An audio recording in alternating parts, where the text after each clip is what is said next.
Muy bien, buenas tardes. Bienvenidos y bienvenidas a la Biblioteca Regional de Murcia, a la presentación de este libro de Frontera Estelar, la primera novela de nuestro amigo y compañero Javier Moñino. Bueno, pues le damos la enhorabuena primero por haber terminado un libro que ya de por sí es algo titánico casi, y también pues por haber llamado la atención de una editorial en estos tiempos en los que es relativamente sencillo publicar un libro, autopublicárselo mejor dicho, pues ser capaz de llegar a una editorial y que se fije en ti y que muestre interés para apostar por tu obra y publicar y bueno, pues imprimir tu libro, la verdad que tiene mérito, así que doble enhorabuena. Javi, buenas tardes. Hola, buenas tardes. ¿Nervioso o ya menos? Pues bastante nervioso, la verdad, porque esto he salido de mi zona de confort. Esto es la primera vez que lo hago y la verdad que, bueno, ya un poquito ya más calmado, ¿no? Pero sí, bastante nervioso, sobre todo desde que salió el libro, para ver si le gusta a la gente y si al final, pues eso, si lo pasan bien, porque al final cuando uno escribe el libro es para que la gente disfrute con él. Bueno, piensa que de los que estamos aquí, el que más sabe del libro eres tú, o sea que probablemente... Bueno, cuidado, por aquí hay un señor, es que lo tengo que decir nada más empezar, que se llama Pablo Aguado, que en la Sociedad Tolkien Española lo conocemos como NEMBA, que se ha venido desde Granada a esta presentación. Él es de Galicia, da clase en Granada y fue uno de los lectores beta, fue uno de los que hicieron que este libro realmente sea el libro que hoy tenéis en vuestra mano. Ahora explicaré un poquito eso, pero yo creo que él está casi a mi nivel en cuanto al conocimiento de la obra. Bueno, no le vamos a pedir que se siente aquí porque solo hay 2 sillas, así que de momento vamos a quedarnos tú y yo, ¿vale?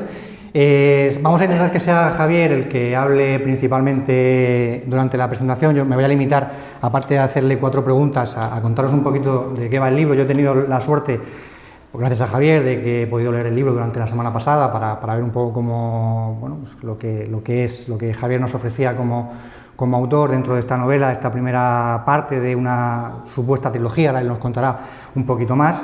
Y bueno, pues aquí lo que vamos a encontrar, lo que vais a encontrar, sin entrar en muchos detalles, aunque él ahora seguro que nos cuenta alguno más, pues es una obra de ciencia ficción, una space opera, en la que el planeta Tierra se encuentra en una situación comprometida, en la que bueno, pues hay que plantear una salida, un éxodo, porque bueno, pues no se puede vivir o no se va a poder vivir en algún momento.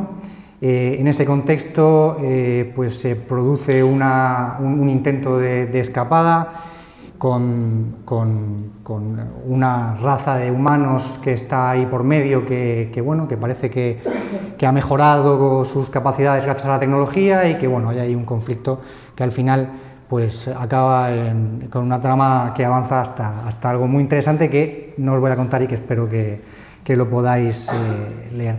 Me ha gustado la novela, Javier, y público, me ha gustado a mí bastante porque creo que...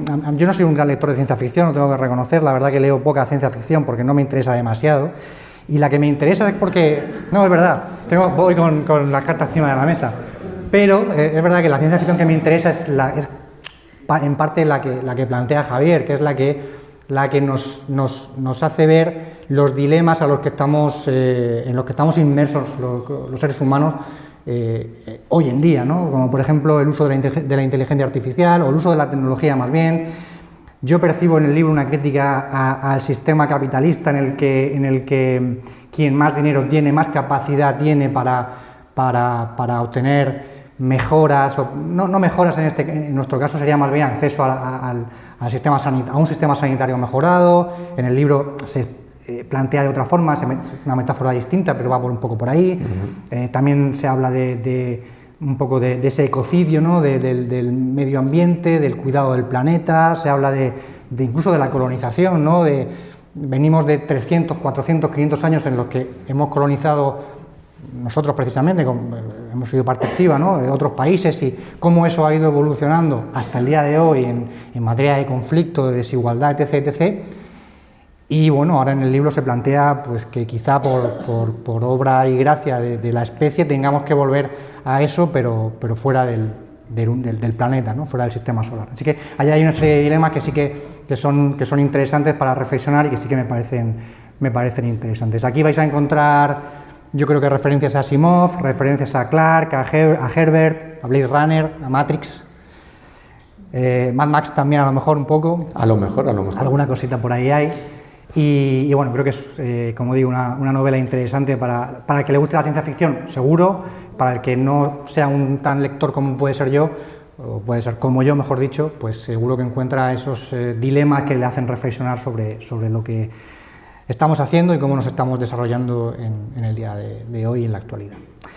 Dicho lo cual, Javier, yo no sé si he resumido bien la novela, me gustaría que ahora sí tú pues nos cuentes de qué va Frontera Estelar, que les cuentes a ellos de qué va Frontera Estelar y bueno, pues cuéntanos cómo va.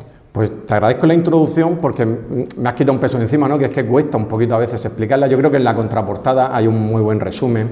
Tenemos que imaginarnos un mundo 300 años adelante, además ahí lo he puesto fácil, ¿no? 2325, justo 300 años adelante, y tenemos que pensar ahora mismo en lo que estamos haciendo como humanidad en cuanto a los recursos de la Tierra y todo lo que el gasto energético que está llevando no solo la inteligencia artificial, sino otras muchas cuestiones tecnológicas en cuanto a materiales y demás se está produciendo en la Tierra. Y yo creo que si no conseguimos un punto de eficiencia tecnológica, pues nos vamos a ver abocados a un mundo parecido al que yo planteo. Espero que no sea la situación, ¿no?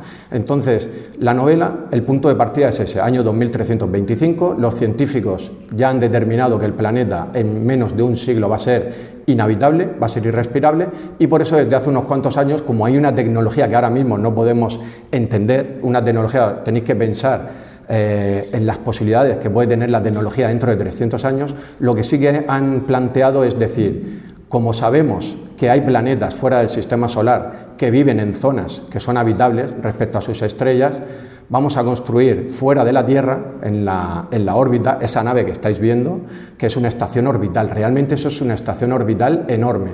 La tenéis que pensar que sea del tamaño aproximadamente de la región de Murcia, ¿vale? Para hacernos una idea, incluso, si me apuréis, incluso un poquito más grande, ¿de acuerdo? Entonces, en esa estación orbital lo único que se va a hacer es construir naves intergeneracionales, también enormes, en las que van a viajar aproximadamente unos 8.000 humanos. ¿De acuerdo? O sea, imaginaos las dimensiones de la nave. Los humanos que vayan en esas naves no van a llegar a su destino, por eso se llaman intergeneracionales. Son naves que eso son cosas que ya se está planteando hoy la ciencia, ¿vale? Que van a recorrer durante 300, 400, 500 años su camino hasta la estrella que sea su destino.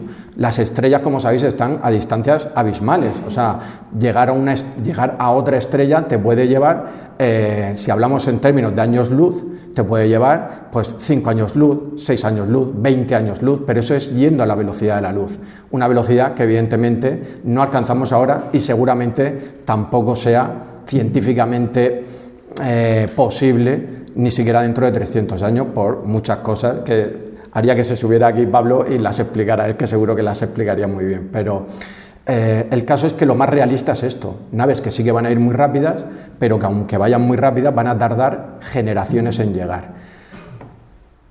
Hasta el momento, en el momento que se plantea la novela, ya han salido 56 misiones, es decir, 56 misiones están ya en marcha y hay 56 naves surcando el cosmos con destino a sus estrellas, pero nosotros nos vamos a plantar en la estación orbital La Semilla, donde ya se está construyendo la nave 57, ¿de acuerdo?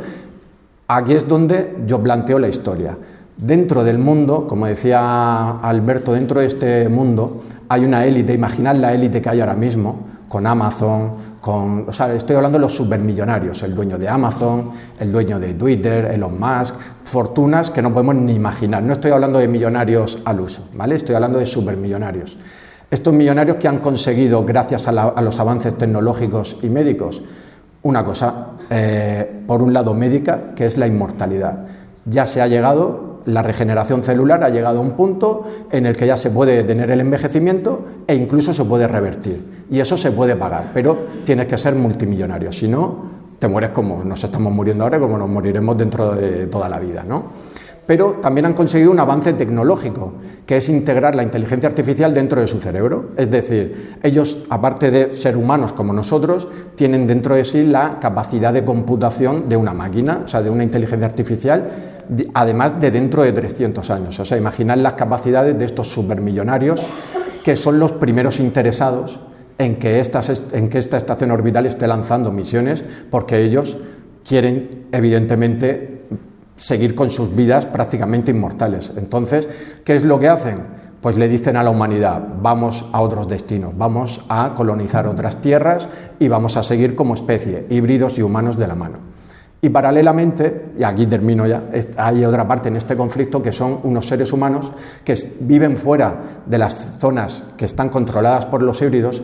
Es una organización que se llama CLEA y que dice que todo esto no tiene sentido, que esto es una locura y que el ser humano no tiene que ir a otros mundos a repetir los errores que ha cometido en la Tierra y que por lo tanto digamos que quiere impedirlo. De hecho, son una organización ya considerada terrorista porque en algunos casos han conseguido destruir algunas de estas naves cuando ya habían conseguido salir. Entonces ese es el punto de partida. No os asustéis con todo lo que he dicho porque yo creo, Alberto lo ha leído, yo creo que conforme vas leyéndolo te vas metiendo dentro de la historia y todo esto lo vas pillando, ¿vale? O sea, y realmente esto es solo el telón de fondo, la historia, los personajes, lo que les pasa, los miedos que tienen, las frustraciones, los anhelos, todo eso va apareciendo poco a poco en las tramas de cada uno de los personajes. Sí, precisamente prácticamente todo lo que has resumido tiene más que ver con el world building que con la propia trama, ¿no? Con la creación de mundos. Sí que quería preguntarte, creo que es un mundo, has creado un mundo muy rico, muy trabajado, se nota que es una parte probablemente que te interesa bastante, la creación del mundo alrededor de la trama, y quería preguntarte cómo ha sido ese proceso y qué tal te ha llevado.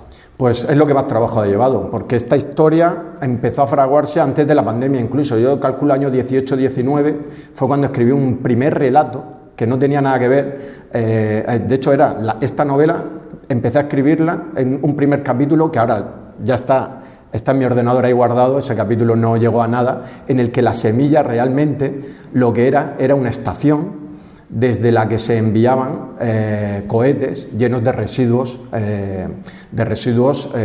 sobre todo de temas de centrales nucleares. O sea, la humanidad no sabía qué hacer con todos los residuos que estaba generando y tenía que deshacerse de ellos, y ya era insostenible mantenerlos en la Tierra. Entonces, ¿qué dijeron? Pues nada, los ponemos en cohetes y al espacio, total, el espacio es casi infinito, no va a pasar nada. Y ese era el planteamiento, empezaba por ahí con otra organización que quería impedir eso, y esa central que estaría en lo que ahora conocemos como Nueva York se llamaba La Semilla. Y esa primera historia, que llegó a nada, pero que ahí está escrito ese primer capítulo, fue el que me dio luego a pensar, no, es que yo sí pienso que vamos a ir fuera, pero no por lanzar los residuos, sino que vamos a ir fuera como especie. No sé cómo, pero en algún momento lo vamos a plantear. Entonces dije, pues vamos a plantear un escenario en el que la humanidad tenga que salir sí o sí. Un escenario parecido, en esto a lo mejor soy un poco original, ¿no?, al de la película Interestelar de Christopher Nolan, en el que se plantea una cosa parecida. La Tierra se está muriendo y se está planteando ir a un mundo habitable para que por lo menos la humanidad pueda seguir.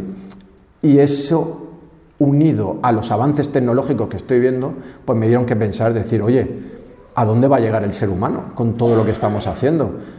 Ahora vivimos más que antes, ¿no? Ahora los 50 años de ahora no son los 50 años de hace un siglo, ni mucho menos. ¿Cómo será dentro de un año una persona de 120 años, ¿no? ¿Podrá ser funcional una persona de 120 años? ¿Llegaremos a esa situación en la que se consigue un envejecimiento saludable y activo hasta cuál es el límite? Pero claro, al mismo tiempo hay avances tecnológicos médicos que estamos viendo día a día, que no sabemos dónde se va a plantar el límite ético y moral a todo esto. Habrá un punto en el que la ciencia diga, oye, sí podemos ser capaces de detener el envejecimiento, sí podemos ser capaces incluso de revertirlo, y por lo tanto biológicamente podemos conseguir no morir, ¿no? Nos plantearemos si eso es viable, si eso es bueno, si eso es necesario, quién podrá costear eso. Por eso aquí planteo que esto, si llegamos a un punto en el que se haga, esto desde luego no va a ser para todos, esto va a ser para el que pueda pagárselo. Entonces, por eso poco a poco fui construyendo esa sociedad en la que unos sí podían, otros no podían, pero al mismo tiempo estábamos agotando los recursos, que lo estamos haciendo ya, esto no hace falta irse al año 2325, y ver esa situación límite en la que nos planteábamos a dónde nos llevaba. Entonces, sí, es la parte que más trabajo me ha llevado, la de construir, intentar darle coherencia a la existencia de los híbridos, a esa humanidad y a esa organización llamada CLEA. Yo, al margen de la curiosidad que nos puede generar mirar al futuro o intentar dilucidar un poco cómo va a ser, que yo creo que todos queremos mirar un poco a través de esa ventana, más allá de nuestra propia muerte, para ver cómo va a ser la vida después, ¿no? O cuando nosotros nos hayamos ido, cómo va a ser la vida de nuestros hijos, de nuestros nietos, cómo va a ser aquí la vida en el planeta, ¿no? Además, al margen de esa curiosidad, yo he tenido la suerte de entrevistar en alguna ocasión a autores de ciencia ficción o autores que han trabajado el tema de la distopía en ensayos y tal, y en todos percibo, todos me han acabado reconociendo más o menos que al margen de esa curiosidad hay un miedo intrínseco en esos autores a algún asunto concreto, algo que de verdad a ellos les puede generar un miedo que a su vez genera un conflicto interior y provoca una reflexión, ¿no? ¿Cuál sería ese miedo que tiene Javier Moñino de cara al futuro? No sé si lo que has comentado tú, la escasez de recursos, si es el expolio de la Tierra a nivel de recursos, la exploración espacial, mezclar la biología con la tecnología y las implicaciones humanistas que eso conlleva también. ¿Cuál es el miedo de Javier? Yo, fíjate, el principal miedo que yo tengo por la especie ahora mismo no se va dentro de 300 años, se va ahora mismo. O sea, a mí me da miedo que haya gente como Putin o como el dictador de Corea del Norte que tengan capacidad nuclear, porque esos tíos un día se pueden levantar por la mañana con el pie torcido y nos vamos todos. O sea, se acabó la Tierra como la conocemos. O sea, hay gente en el mundo nadie debería tener la capacidad nuclear que tiene ningún país, ¿no? Pero el hecho de que haya gente de dictaduras y gente, vamos a decir, con algunos temas personales también que habría que analizar con esa capacidad y fíjate que te digo Putin y te digo el de Corea del Norte, no te digo Trump, porque Trump entiendo que hay algunos resortes dentro de Estados Unidos, dentro de lo que sí que es una democracia, ¿vale?, que pueden impedir que aunque a él se le vaya la cabeza no termine sucediendo algo bastante grave, pero con Putin no sucede eso y con el dictador de Corea del Norte tampoco. Entonces esto es una situación que tenemos hoy y el miedo principal para mí, real, o sea, de qué puede pasar mañana, que nos levante, o sea, el tema de la pandemia fue prácticamente en diciembre. Estábamos oyendo cosas que pasaban en China y en marzo estábamos todos encerrados en casa, pero es que esto es peor aún, esto es más parecido a lo mejor a lo que nos pasó con el apagón hace poquito. Un día se le va a la cabeza a uno de estos, ninguno de sus generales es capaz de detenerlo y pueden provocar un holocausto nuclear y nos podemos ir todos, o sea, y ese día se puede acabar la Tierra perfectamente. Entonces, ¿qué estamos haciendo con los recursos? ¿Qué estamos haciendo con un montón de cosas? Evidentemente eso también me da miedo y también creo que tenemos que, como especie, que reflexionar. Pero desde luego, en el día de hoy, para mí el principal miedo es ese. Haces una reflexión muy honesta también en el libro, al principio, de las primeras páginas, que lo podréis leer en cuanto lo tengáis, sobre cómo has trabajado o cómo has utilizado tú la tecnología para desarrollar todo ese mundo, ese world building que hablábamos antes. Cuéntanos cómo has atravesado la inteligencia artificial con la historia para poder hacer evolucionar tu proceso creativo o hasta dónde has llegado. Cuéntanos cómo lo has hecho. Sí, mira, a mí la inteligencia artificial me ha servido en la construcción de la novela como, vamos a llamarla como asesora científica, ¿no? O sea, yo le hacía preguntas, por ejemplo, le preguntaba cómo tendría que ser en el año 2325 una estación orbital, qué dimensiones podría tener, tal. Entonces, con las respuestas que me iba dando de determinados modelos iba yo construyendo un poco todos. Es decir, el trabajo que hubiera hecho de otra manera, a lo mejor pues preguntando a astrofísicos o a gente que controle o a ingenieros aeronáuticos que me pudieran contar, oye, pues la tecnología tal y como va podría ser así. Entonces, hay cosas que sí que poco a poco he ido construyendo gracias, en este caso, a la inteligencia artificial, porque hay temas, por ejemplo, vamos a decir más de física, ¿no? Por ejemplo, ¿a qué velocidad va, por ejemplo, si lanzas la nave intergeneracional un 25 de marzo, ¿de acuerdo?, y va con destino a tal estrella, en el día 37 de misión, en qué punto se encuentra y a qué velocidad puede ir. O sea, esos temas que a mí se me escapan un poco más. Claro, la IA tiene una capacidad, como decíamos antes, de computación y tal, que te puede ayudar mucho en ese sentido. Entonces, a la hora de contar cosas que veáis más científicas, más técnicas, ahí la IA la verdad que me ha ayudado bastante a la hora de saber por dónde enfocar.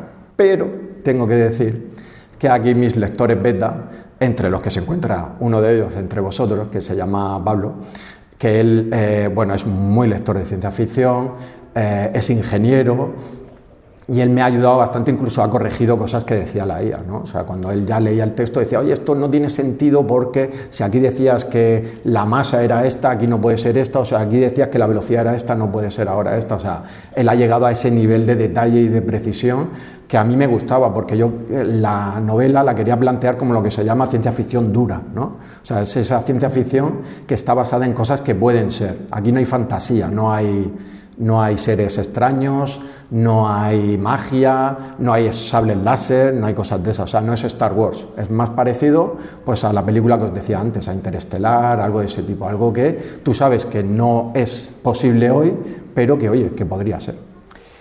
A mí creo que una de las partes que más me puede interesar de la novela es cierta soledad que percibo en los personajes humanos dentro de un contexto de esa raza, esa casta. Tú le llamas casta más bien, no tanto raza, aunque bueno, pues ya se podría reflexionar acerca de qué son los híbridos, ¿no? Si es, que son como tú los llamas.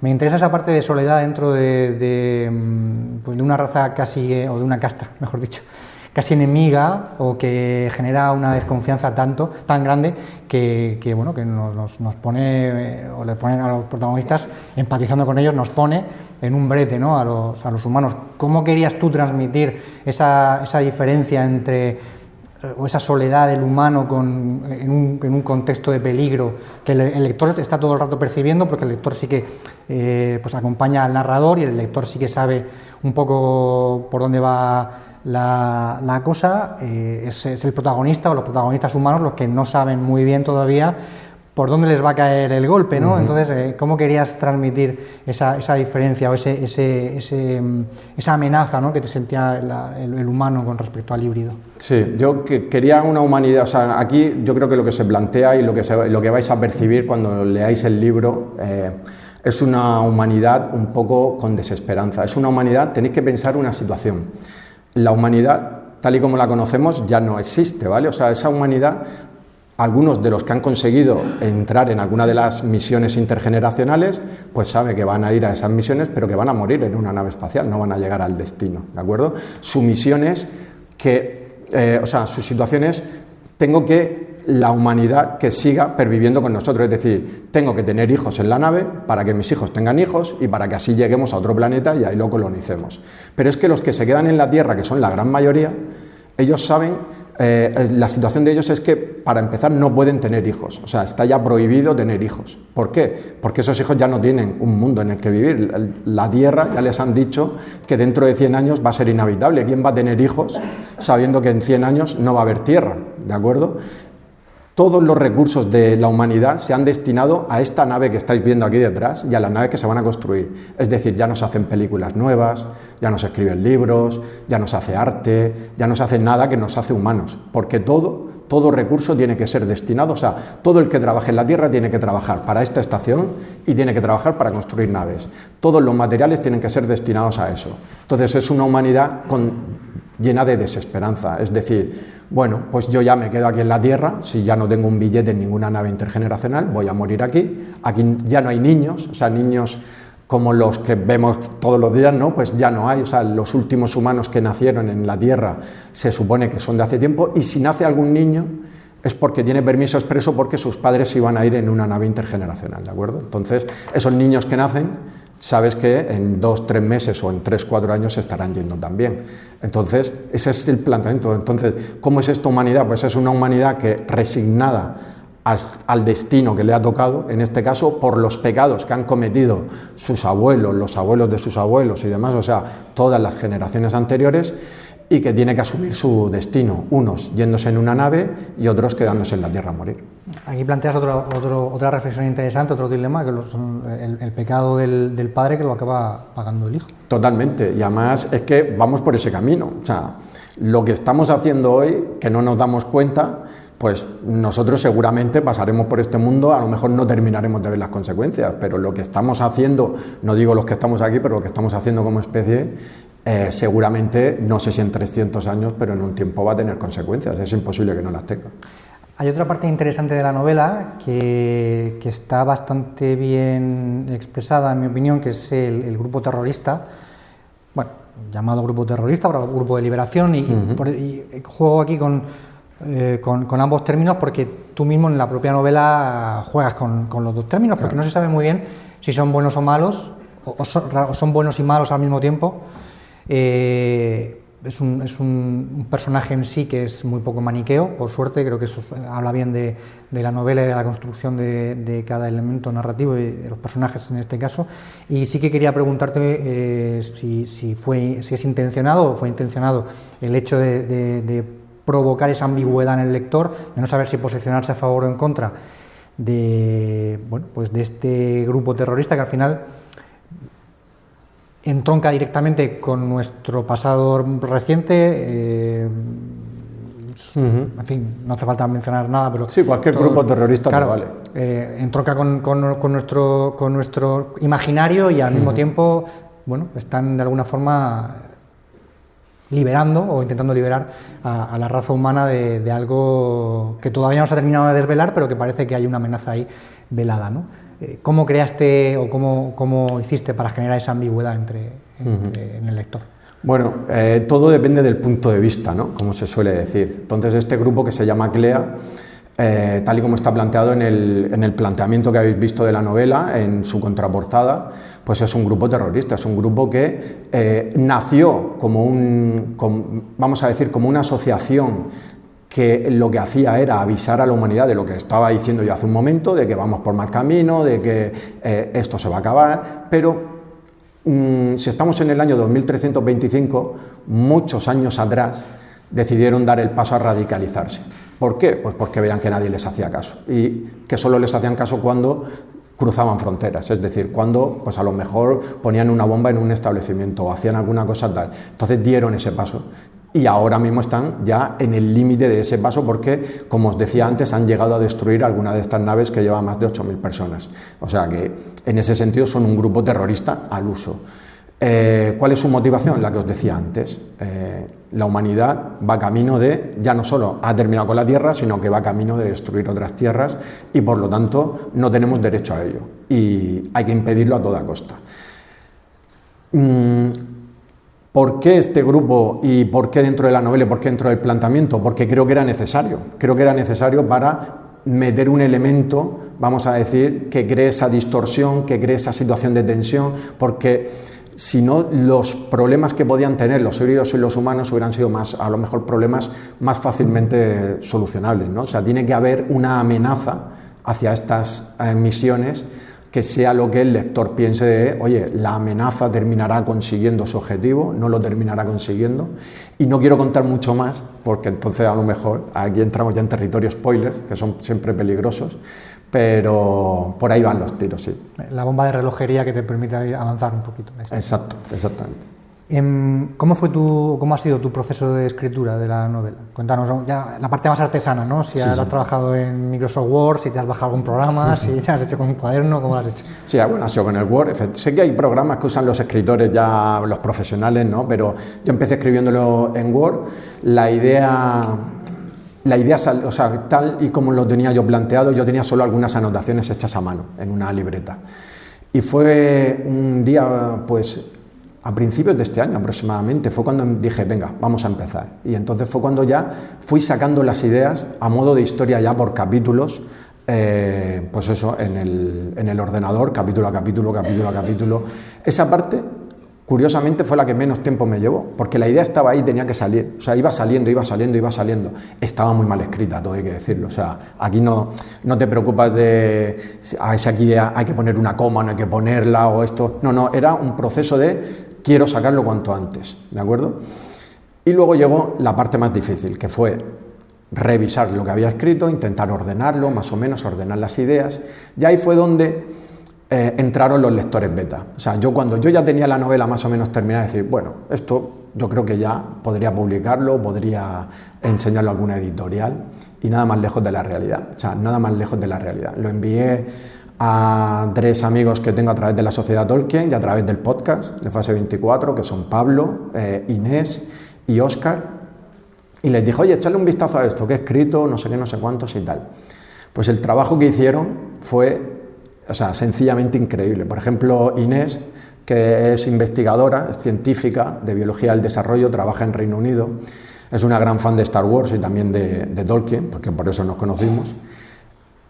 En una semana o 2 semanas me había enviado el Word con más de 180 anotaciones. De estas anotaciones que se hacen a la derecha, los que habéis editado en Word sabéis a lo que me refiero, no cambiando el texto, sino haciéndote comentarios, más de 180 comentarios, del tipo, este personaje lo desarrollas poco y es uno de los personajes más interesantes que tienes, deberías añadirle más líneas de guión, deberías contar más cosas.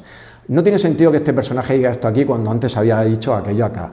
Esta parte no sé qué, aquí te propongo que no sé qué, o sea, todo eran propuestas de mejora, pero absolutamente increíbles que poco a poco fui ahí construyendo. Después llegó el turno de Pablo, que también, no sé si fueron 180 Pablo, pero por ahí.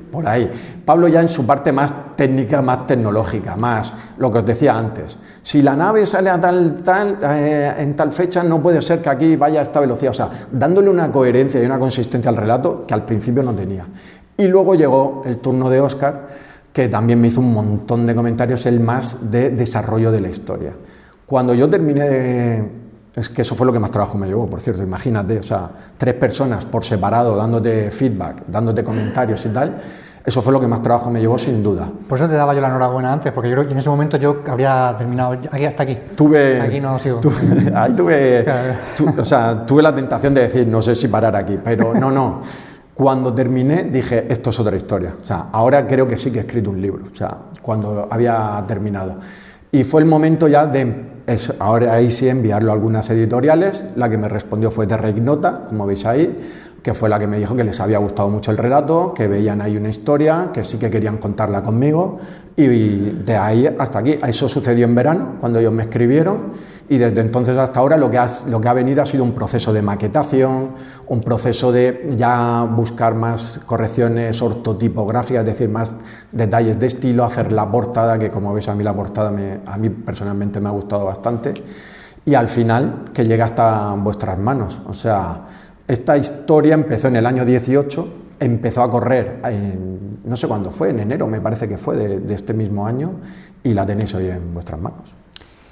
No sé si es deliberado, pero hay en la novela un estilo que yo percibo como periodístico, relativamente periodístico. No sé si es deliberado, sí, o no te lo has podido terminar de quitar o cómo lo has hecho. Eso, más bien eso. Pero pero está bien, y si es deliberado te felicito también, porque da la sensación de ser como una especie de novela documental, un poco de la situación, porque todo lo está contando casi por encima, con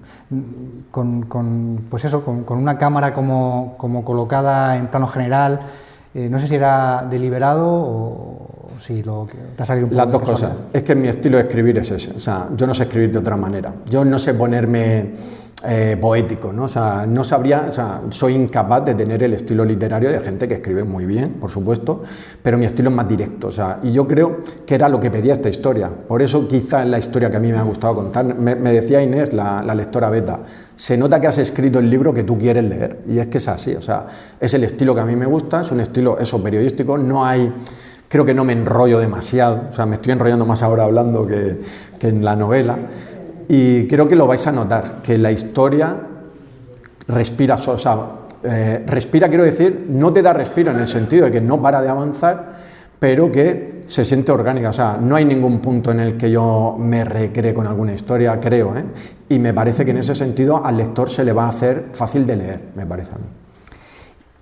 ¿Qué obras han sido las que han puesto la semilla, nunca mejor dicho, en Frontera Estelar?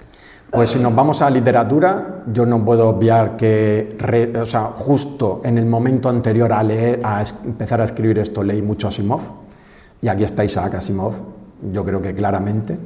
Por supuesto, Dune también, ¿vale? O sea, para mí son los dos grandes referentes para mí de ciencia ficción.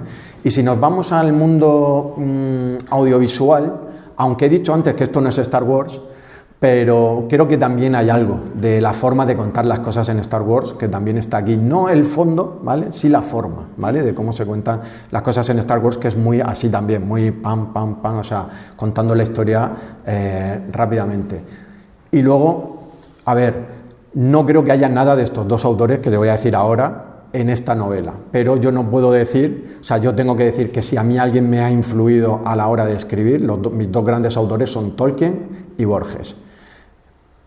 ¿Hay algo de Tolkien en la novela? Creo que no, sinceramente, creo que no hay nada de Tolkien.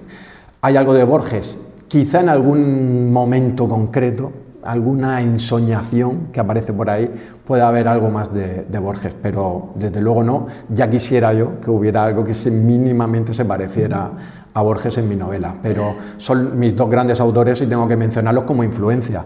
¿Están en la novela? Creo que no. ¿Y qué te gustaría que pensaran, o qué preguntas que te gustaría que se hicieran los lectores que tenemos aquí enfrente, que van a terminar la novela seguramente antes de que acabe el puente? Cuando acabe en la última página, ¿qué preguntas, qué reflexiones te gustaría que se hicieran? Bueno, lo que me gustaría, lo primero es que piensen que han leído una novela entretenida, una novela que les ha hecho pasar un buen rato. Yo, además, si veis la portada, cuando la terminé, yo dije, esta es la historia que yo quería contar, o sea, el niño que yo era, que leía, que le contaba, le encantaba escribir cuentos, mi madre se ríe. Ese niño quería escribir historias, y quería escribir historias parecidas a estas, historias que entretuvieran. Entonces, tiene mucho el rollo ese de cómic de los años 80 o cómic de los años 90, de ahí el título. Yo estaba pensando que también fue una historia ponerle título a esto, pero al final, ¿por qué lo llamé Frontera Estelar? Porque quería ese rollo un poquito más años 80-90, que nos llevara un poquito de nostalgia a esa época, pues, de ver cómics o de ver series que tuvieran títulos y que fueran historias parecidas a esta. Entonces, cuando el lector termine, quiero que diga, he leído un libro que me interesa, y al mismo tiempo que se haga reflexiones parecidas a las que hemos hecho ahora, hacia dónde vamos, ¿no? Como especie, qué estamos haciendo con el planeta, pero al mismo tiempo que piense, porque ya os he dicho que esto es una trilogía, que a ver cuándo sale el segundo, ¿no? Porque eso será buena señal, será que alguien quiere leerse la segunda parte. ¿Y cuándo sale el segundo? Pues el segundo, el primer borrador, el que os decía antes que escribo yo muy rápido y tal, ese ya está escrito. Ahora viene la parte dura de trabajo, que es releérmelo yo, cambiar las cosas que quiera cambiar y ya enviárselo de nuevo a los lectores beta, y ahí empezará otro proceso. Si todo va bien, durante 2026 debería estar la segunda parte. ¿Y hacia dónde va esa segunda parte? ¿Hacia dónde quieres llevar la saga? ¿Cómo va a evolucionar?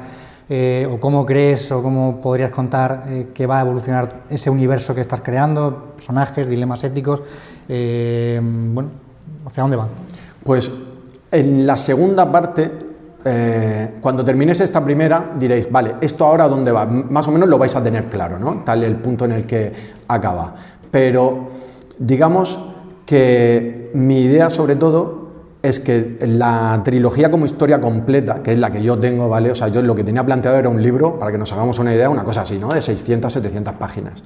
Yo lo que tenía claro es que eso no podía ser mi primer libro, porque quitando a mis amigos, que sois los que estáis aquí, prácticamente nadie iba a comprar un libro de un autor novel de 600 páginas. Entonces dije, vamos a hacerlo más digerible, vamos a darles a todo el mundo un primer libro más sencillo, 200 páginas, una historia fácil, y si gusta vamos a por la segunda. Y en la segunda tengo que decir que si... Mira, lo voy a decir.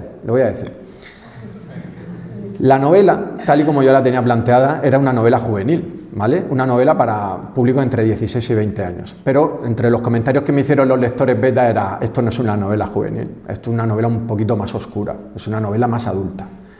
La segunda parte se oscurece bastante más, porque claro, vamos a estar en el meollo de la historia. O sea, esto sí tiene su inicio, nudo y desenlace, ¿vale? Planteamiento, nudo y desenlace, pero el desenlace te va a dejar pensando, quiero la segunda parte. La segunda parte es ahí es donde está el nudo gordiano de la historia, y ahí es donde yo creo que la cosa se va a poner un poquito más fea, ¿vale? Pero no quiero decir mucho más.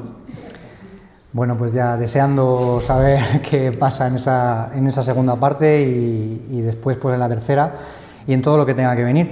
Yo creo que vamos bien de tiempo. Si quieres para hacer alguna pregunta al público, no sé si alguien quiere hacer alguna pregunta o quiere hacer algún comentario. Mira, por aquí Sergio.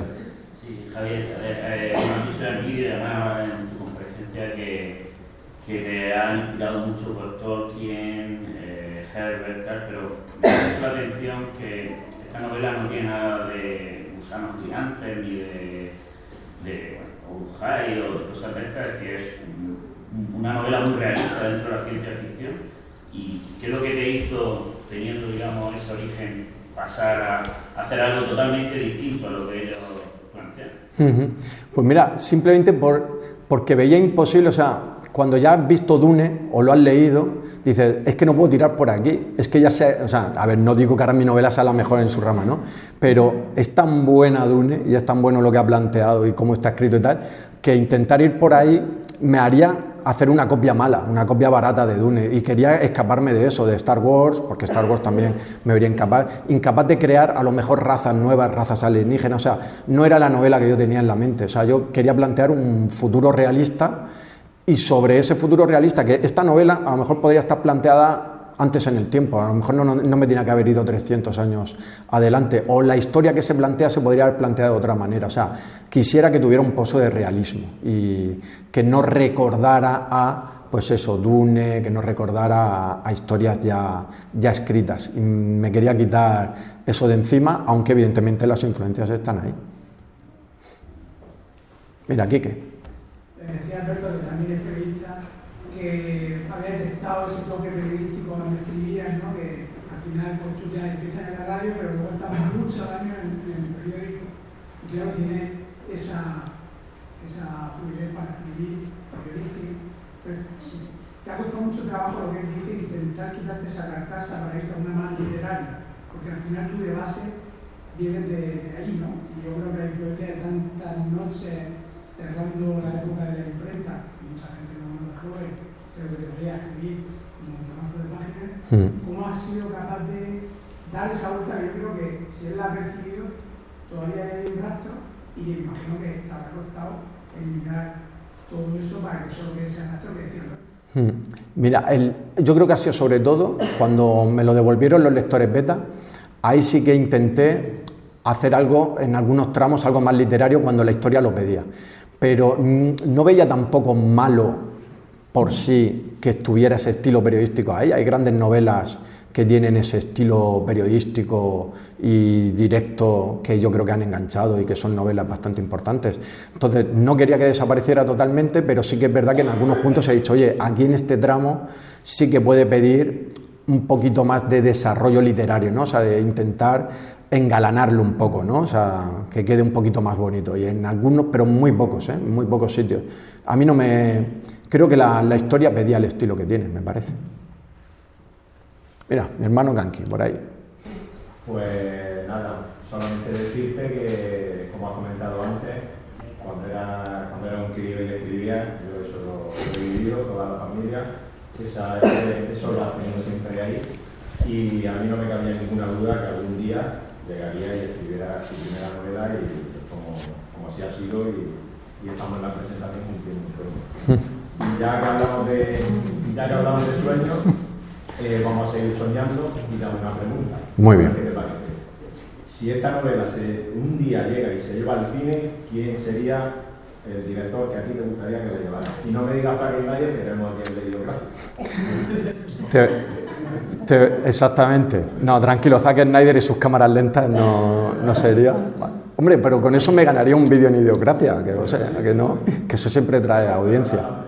Por mi hermano Kanki soy periodista deportivo y soy del Betis, las dos cosas, ¿eh? Él era el que por las noches ponía a José María García cuando yo tenía la edad de mi hijo de ahora y yo me dormía ya de pequeño escuchando a José María García y por ahí me vino la rama del deporte y del Betis me hizo él, o sea que... ¿Quién me gustaría que la dirigiera? Pues lo tenemos por aquí, al director que me gustaría que dirigiera esa película, porque es para mí una de las figuras ahora más prometedoras que tenemos en la escena murciana. Se llama Barto. Barto, ponte de pie, que te vean todos. Ahí atrás lo tenéis. para mí sería un privilegio, oye, y si Netflix me dice, oye, vamos a llevar Frontera Estelar a Netflix, pues yo le diré, la única condición es que la dirija a Barto. Y sería él, sin duda. Pero además sin duda, ¿eh? O sea, ni Christopher Nolan ni nadie. Me ha asustado un poco porque cuando has dicho que estaba aquí, digo, joder, está Christopher Nolan aquí. No,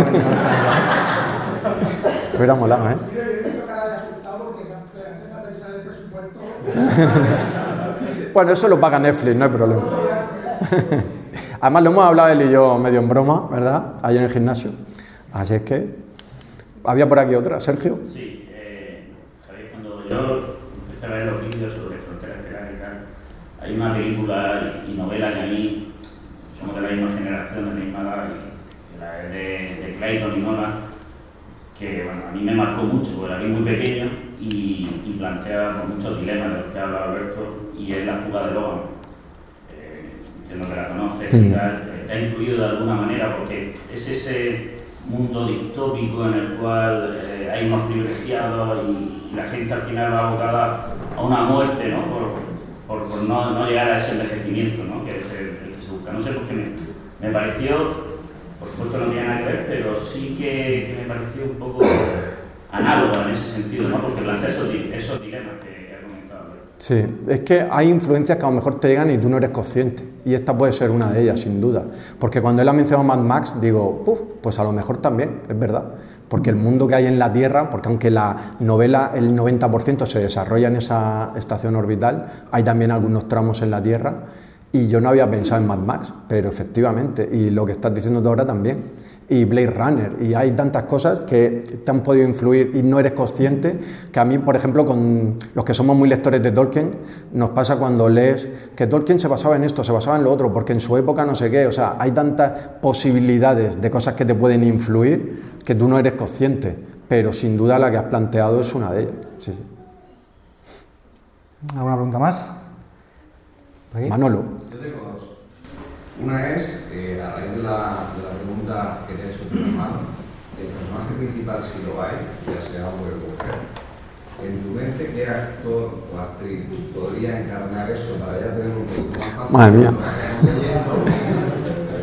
Y la segunda es, cronológicamente, que ya te has comprometido a hacer antes, necesariamente, se nos puede decir esa primicia, la tercera será la última parte cronológicamente, o será una película de esto. No, o sea, la trilogía es cronológica, en el tiempo, lleva un principio y lleva un final. Lo que sí que hay aquí es, si gusta, una saga, ¿vale? O sea, es decir, la trilogía es una historia cerrada que yo ya tengo en la mente, que empieza con esta historia y acabará, no habrá o sea, la tercera no será precuela de la primera, ¿vale?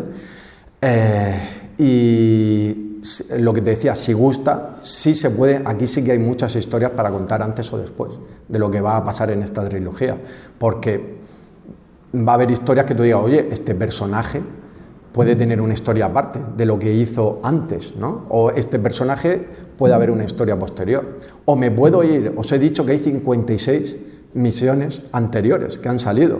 Me puedo ir a una de esas naves, a la nave 33, ver en qué punto se encuentra o si ha llegado a su planeta, qué es lo que pasa con esa nave. O sea, como escribir, puedo escribir 1000 historias, pero ahora mismo la que tengo entre manos es esta y es la que me ha salido. Y luego, en cuanto a actores, me decías, es que va a ser difícil encontrar un protagonista, ¿no, Alberto? Porque yo diría que es una novela bastante coral. Habrá gente que piense, y voy a decir nombres porque los vais a ver enseguida en cuanto empecéis a leer el libro. Si hablamos de los humanos, hay sobre todo dos personajes, uno masculino y otro femenino, que son el capitán Dante Corbin y la teniente Mira Solberg, ¿vale? ¿Podrían ser estos personajes protagonistas? Para una parte, sí.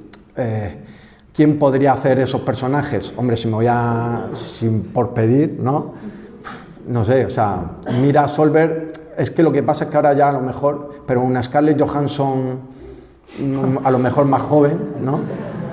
Sí podría ser ese tipo de actriz, ¿no? ¿O tú no te la imaginabas así? Lo que tú digas, yo no...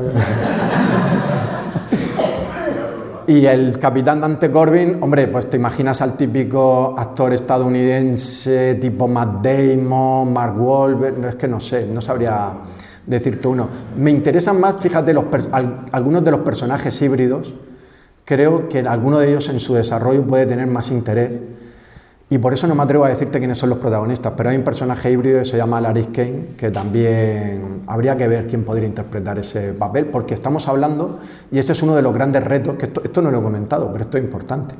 Uno de los grandes retos que yo me he planteado como escritor es, aquí hay seres híbridos, ¿vale? Seres híbridos son seres humanos, pero estos se convirtieron en híbridos a finales de este siglo, es decir, del siglo XXI. Es decir, en el momento de la novela tienen 200 años o más, ¿de acuerdo?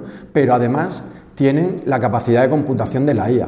Entonces yo como persona, Javier Moñino, 46 años, ¿cómo puedo plantear cómo se puede comportar o cómo puede hablar un tío de más de 200 años que además tiene la capacidad de la IA? Eso sí, eso es, por poner un ejemplo así muy sencillo, con Juan Gómez Jurado, ¿vale? En su novela Reina Roja, Antonia Scott la define como la mujer más inteligente del mundo.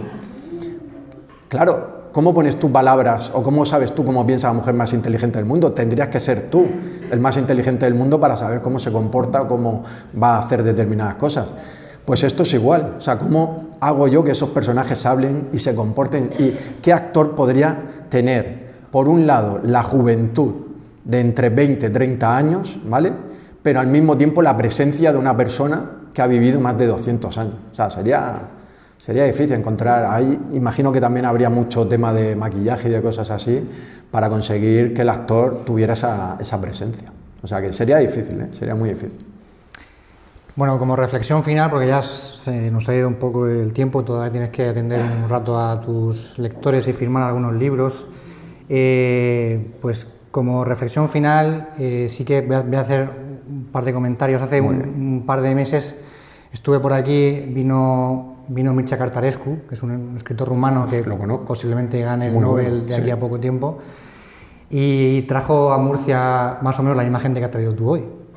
Eso, fíjate, y es un te sirva genio. te lo digo para que te sirva de orgullo de que bueno, hay mucha gente que te quiere y que mucha gente que te sigue, y en ese sentido pues te felicito a ti, y también hago un llamamiento a los que estáis hoy aquí, y aprovecho para hacer una especie de proclama, ¿no? de que apoyéis la obra cultural de cualquiera. Hoy nos ha tocado estar con Javier, pues con cualquiera de los familiares, amigos, que cuando hacen una apuesta por lo literario, por lo cinematográfico, por lo artístico en pintura o en la materia que sea, ¿no? Que apoyemos, y no solo dándole la mano o pasándole la mano por detrás, sino yendo a la tienda a comprar el libro, a ver la película, a pagar la entrada, ¿no? A ver, porque eso es al final lo que de verdad motiva y a lo que de verdad impulsa una carrera, como puede ser en el caso de hoy la de Javier. Así que pues nada, por mi parte darte la enhorabuena. Gracias. Gracias a todos por venir. Javier va a estar firmando los libros que le habéis comprado. Todavía, si no lo habéis comprado, podéis comprarlo allí a la salida del salón de actos. Y Javier, te dejo la palabra para que cierres tú con el último mensaje que quieras dar. Muy bien, pues nada, espero que lo disfrutéis. Realmente el libro está hecho para vosotros. Estoy muy contento porque aquí están prácticamente todas las etapas de mi vida. O sea, está desde que nací, porque está mi madre, ¿no? Pero hay gente de mi cole, gente de maristas, hay gente de la universidad, hay gente de la universidad de la etapa de estudiante, pero también de la etapa de trabajo. Está mi familia, están amigos del gimnasio también, como Jesús y como Begoña, y la verdad que estoy muy contento de la gente que ha venido y eso, y está, bueno, ya lo he mencionado muchas veces, pero está también Nemba, que es esa otra parte que he desarrollado más en los últimos tiempos con el tema del podcast, de la Sociedad Tolkien Española y tal, y nada, o sea, que aquí, confluida, están muchas etapas de mi vida y estoy muy contento de que estéis todos aquí y que ya la novela tiene que andar sola, o sea, la idea ya, o sea, yo a vosotros ya no os puedo pedir más, vosotros habéis hecho todo lo que podíais, lo que está en vuestra mano, ahora es esperar a que la novela crezca, ya que si un día hacemos otra presentación, a lo mejor mire y diga, anda, pues no conozco a nadie de los que hay aquí. Eso será la señal de que la novela ha crecido y la novela ha llegado a sitios donde yo ahora no me puedo ni imaginar. Sé que eso es muy difícil, hay mucha gente que escribe, hay mucha gente que publica, son muchos libros y tenemos poco tiempo, ¿verdad? No somos híbridos, no podemos vivir siempre y no podemos leerlo todo. Así es que nada, muchas gracias a todos por estar aquí y espero que disfrutéis con Frontera Estelar La Semilla.